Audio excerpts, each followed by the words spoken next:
Bueno, hace no sé si 3 o 4 años, o más de 4 años, puede ser hasta 5, no tengo muy claro.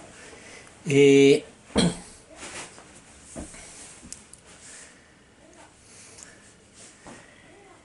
Decidimos crear una saga que se llama Detrás de la Verdad, basado en un montón de debates que teníamos en respecto a un agnóstico, un, un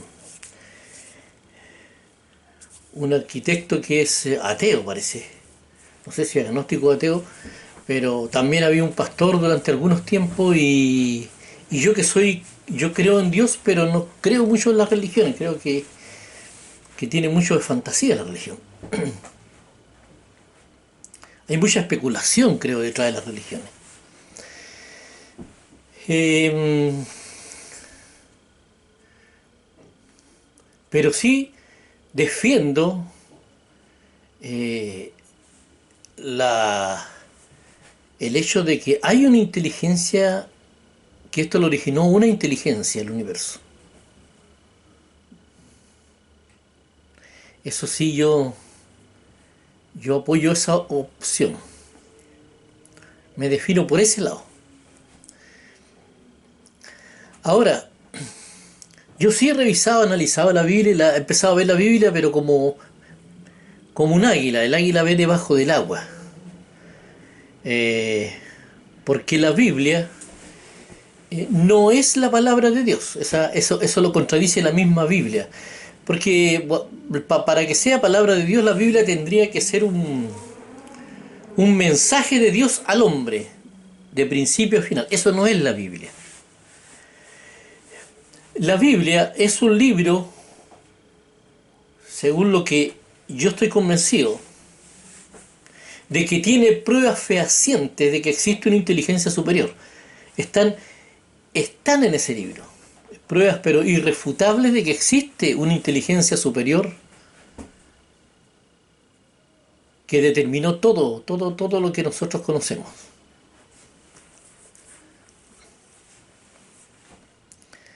Eh,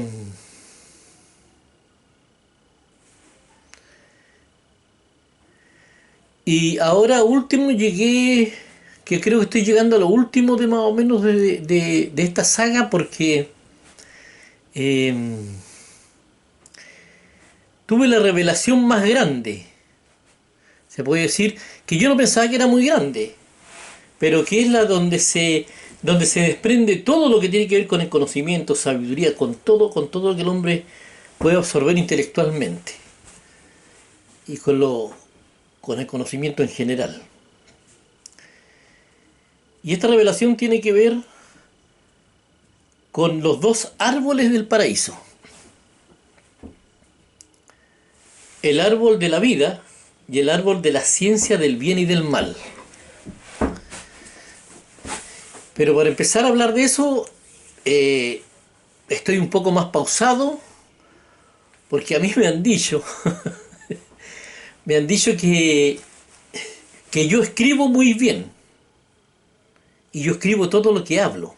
Y siempre me decían, oye, que tú que escribís bien, me decían, todo lo que estaba escrito me lo felicitaban. Pero lo que yo digo, no, casi nadie me tira mucha pelota lo que yo digo. Pero después con el tiempo me dicen, oye, es que tenías razón, en esto tenías razón, en esto otro, tenías razón en esto.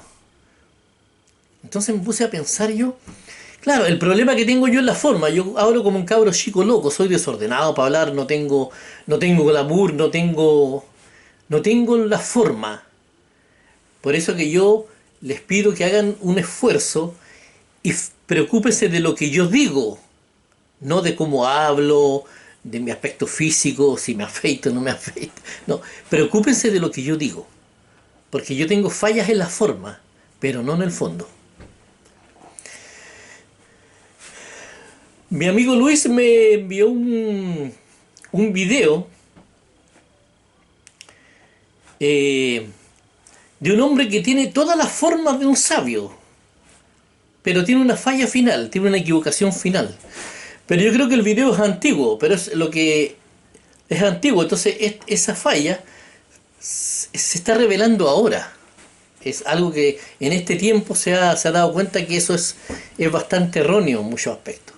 pero es un hombre que es pausado, tiene una voz grave, no tiene la voz que tengo yo, de niño chico loco. Entonces, de repente son más creíbles esas personas. No, y de hecho los, ¿cómo se llaman? Los grandes estafadores trabajan en eso, en la forma de hablar. Yo no voy a preocuparme de eso porque eso me va a quitar lo que es importante. El árbol de la vida y el árbol de la ciencia del bien y del mal son dos árboles que estaban en un paraíso. Los árboles, nunca existieron esos árboles, son simbólicos en la Biblia. Dios no me ha revelado todavía si el paraíso es simbólico, pero es probable que la mayoría de las cosas, o si no todo, es simbólico ahí. A medida que Dios vaya revelando, uno lo sabe. Porque a mí no me gusta especular, no me gusta decir lo que no sé. Lo que sí sé es que estos árboles son simbólicos. Simbolizan dos cosas. El árbol de la vida es el árbol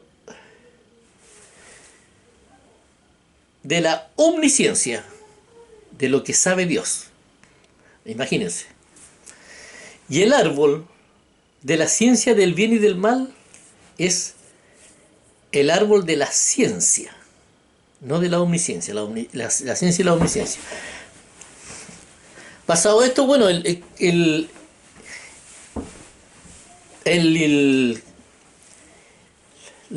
video que me mandó Luis, que es bien entretenido el video, se los recomiendo, porque habla sobre los miedos, lo que produce los miedos y cómo enferman a la gente los miedos. Habló sobre la utopía, que generalmente siempre la gente, la utopía, se le atribuye a los aspectos más espirituales de las cosas, a la bondad, al amor, a la paz, a esas cosas. Para ellos son, para la mayoría de las personas del mundo, son utópicas, son los sueños inalcanzables, es lo que tienen los soñadores. Pero la realidad reveló todo completamente lo contrario. La realidad desplomó totalmente, y por eso yo hice una canción que se llama ¿Y quién es el soñador?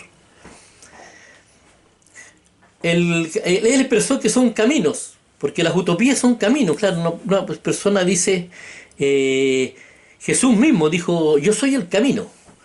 Y la verdad es que esto revela que eso es cierto. El único camino entre todos los caminos el único que no era utopía es lo que dijo Jesús. Lo demás es utopía, incluyendo la ciencia y la tecnología, que parece tan aterrizada, es utópica la ciencia y la tecnología.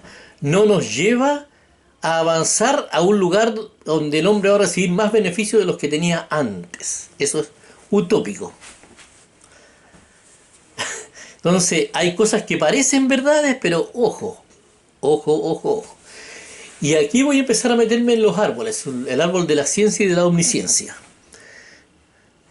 El árbol de la ciencia,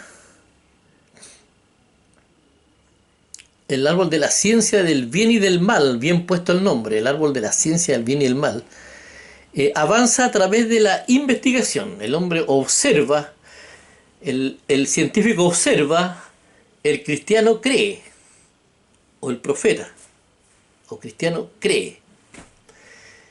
El científico también cree lo científico, ¿eh? Las teorías son cosas que se creen, hay teorías distintas para unas cosas y a veces no están de acuerdo las teorías que tienen. Es muy parecido a las religiones también dicen tener la verdad y todas cuentan un cuento distinto. Yo prefiero no especular. Yo hablo solamente lo que me he revelado y lo que sé. Entonces, eso es la observación y la fe. Después llega la investigación, después de la observación se investiga, y después viene la revelación. Esas dos cosas llevan a resultados. No se puede edificar nada sobre la duda ni sobre la fe, porque son sospechas solamente. Se puede edificar sobre conocimiento. ¿Cuándo parte el conocimiento? Cuando uno lo ve revelado, entiende lo que creía.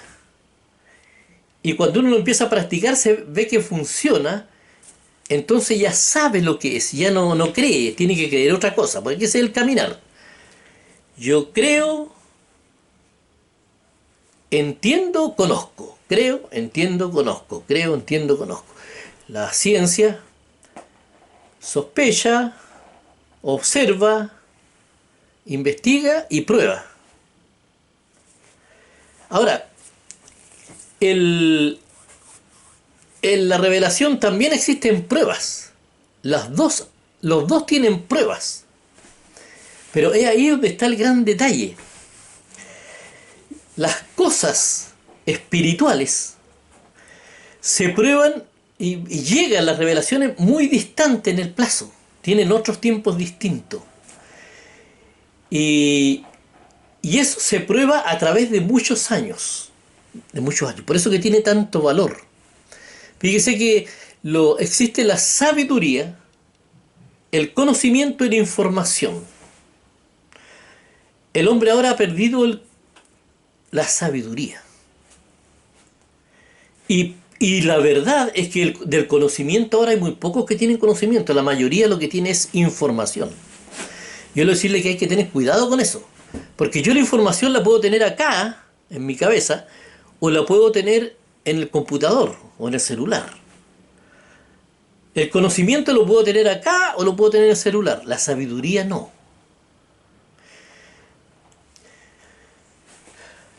Ahora, los países, o sea, la gente que tiene sabiduría, generalmente se da en los países más antiguos, porque la sabiduría cuesta tiempo. El tiempo demuestra la razón de la sabiduría. El tiempo es el que demuestra la razón de la sabiduría. Así se prueba la sabiduría. Entonces, por ejemplo, el árbol de la revelación al hombre le enseña, le da igual un conocimiento, pero un conocimiento que es distinto al conocimiento de la ciencia. En primer lugar, porque se prueba a través del tiempo. Segundo lugar, que es igual que la diferencia que hay entre la hierba y los medicamentos. La hierba se demora mucho en mejorar a una persona, pero no tiene efectos colaterales. La sabiduría se demora años el tiempo en probar la sabiduría. Y de hecho lo que acabo de decir con respecto a la utopía, que la ciencia es parte de la utopía. ¿Por qué es parte de la utopía? Porque la ciencia sin sabiduría es utópica. No va a llegar a ningún lugar donde el hombre se beneficie. La ciencia tiene que tener sabiduría. Y eso se ha demostrado en este último tiempo, donde tenemos un planeta que tiene ecosistemas agonizando, y el hombre, como no se conoce a sí mismo, no sabe relacionarse bien, no es capaz de ponerse de acuerdo para terminar con el calentamiento global del planeta. Entonces, lo que parecía que era un camino de rosas hacia una especie de paraíso tecnológico, se podría transformar en este momento hasta en una pesadilla si no somos capaces de buscar la ciencia que nos enseñe las cosas que nos permitan conocernos a nosotros primero y después empezar a estudiar todo lo demás. Pero la soberbia del hombre, que se ha creído perfecto, se ha creído que él no es el problema y no va a tener ni un problema, pero nosotros nos demos cuenta que el único problema que tiene el planeta Tierra ahora somos nosotros. Y son los ecosistemas. Entonces nosotros somos el problema, no seamos soberbios. Somos el problema. Y somos el problema que nos va a afectar a nosotros, porque nosotros hemos estado destruyendo nuestro propio sustento. Entonces, después de haber caminado un largo camino de ciencia y tecnología sin sabiduría, dejando a un lado la sabiduría, nos hemos encontrado con esto. Entonces esos árboles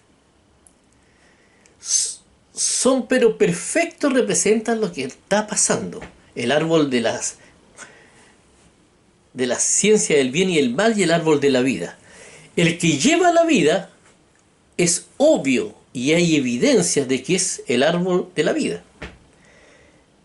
Y el otro árbol es una incógnita, es un árbol que no tiene un camino y que no se sabe el fin del camino, es un interrogante. Por eso que se llama el árbol de la ciencia del bien y del mal.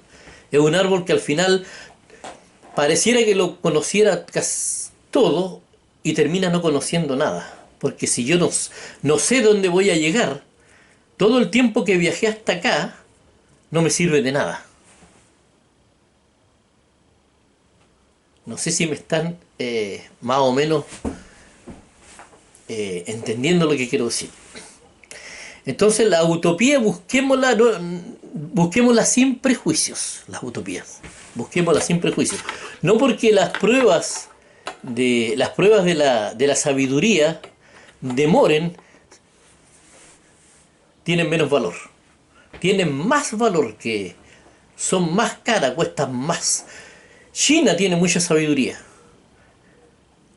China, aunque no es un país creyente en Dios, pero es un país que tiene mucha sabiduría, conoce los equilibrios del universo, sabe mucho de salud natural. Entonces, señores, eh, hay formas y formas de probar las cosas. Y lo otro, que dejemos un poco la soberbia al lado, porque el universo está lleno de sabiduría. Existe la sabiduría del pueblo, existe la sabiduría de los animales, existe sabiduría en todas partes. Todo tiene conocimiento y sabiduría. No es la ciencia la última chupada del mate, ni tampoco son las religiones que dicen que en la Biblia está todo. Todo eso es mentira, todo eso es absolutismo. Ese absolutismo, renunciemos a eso. Respetemos todas las cosas antes de analizarla. Después de analizarla, si prueba alguna cosa o si le he revelado una cosa, es distinto. Pero antes de analizar, no, hay que respetar las declaraciones hasta que uno no las analiza bien.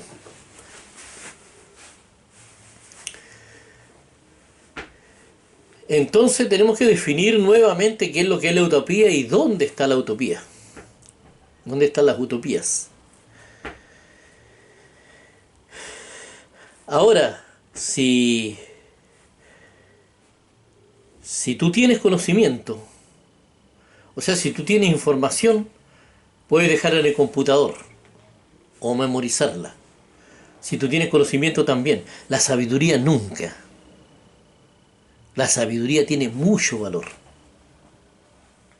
La sabiduría y la experiencia de los años. Y a mí lo que me da pena es que Chile es un país que no atesora la sabiduría. ¿Y saben cómo se sabe? Si acá vuelve a haber una dictadura en Chile, significa que nosotros no supimos entregarle sabiduría a la juventud. La sabiduría que demoró tantos años, que nosotros tuvimos que pasar tanta experiencia para poder obtenerla, no se la entregamos a la juventud. Entonces, señores, los llamo a valorar la sabiduría.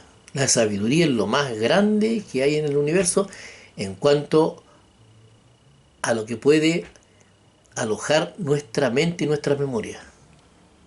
Es lo más maravilloso que hay, la sabiduría.